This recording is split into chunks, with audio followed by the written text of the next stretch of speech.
சம்பு, சொல்லுங்க. நான் புறப்படுறேன். சரி.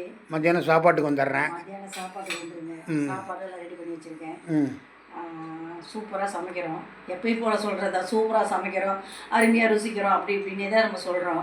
வேறு விதமாக எதாவது சொல்லுங்கன்னு கூட சொல்லுவாங்க உறவுகள். இன்றைக்கி வந்து அப்பா வந்து காலையில் வந்து டிஃபன் வீடியோ போட்டிருந்தாங்க. அதில் வந்து நான் என்ன கோயிலுக்கு போயிருக்கிறேன்னு சொல்லுங்கன்னு சொல்கிறாங்க. கரெக்டாக உறவுகள் வந்து குரு பகவான் கோயிலுக்கு போயிருக்கீங்க அப்படின்னு சொல்லிட்டு ஒரு 6-7 பேர் கமெண்ட் போட்டிருந்தாங்க.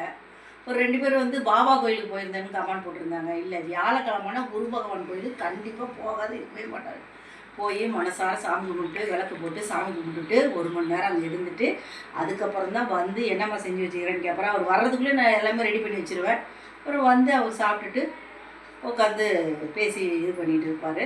சரி, மத்தியானம் என்ன செய்கிறேன், ஏது என்ன பண்ணுறேன்னு சொல்லி என்னை கேட்குறாரு. அதனால் வந்து இன்றைக்கி வந்து வியாழக்கிழமை, எப்பவுமே நான்வெஜ் கிடையாது, இன்றைக்கி சைவம் தான். இன்றைக்கி வந்து சைவத்தில் என்னென்ன செய்கிறோன்றத தெரிஞ்சிருந்தால் கமெண்டில் சொல்லுங்கள். மத்தியானம் உங்களை லஞ்ச் வீடியோவில் சந்திக்கிறேன். ஓகேங்க, பாய்ங்க.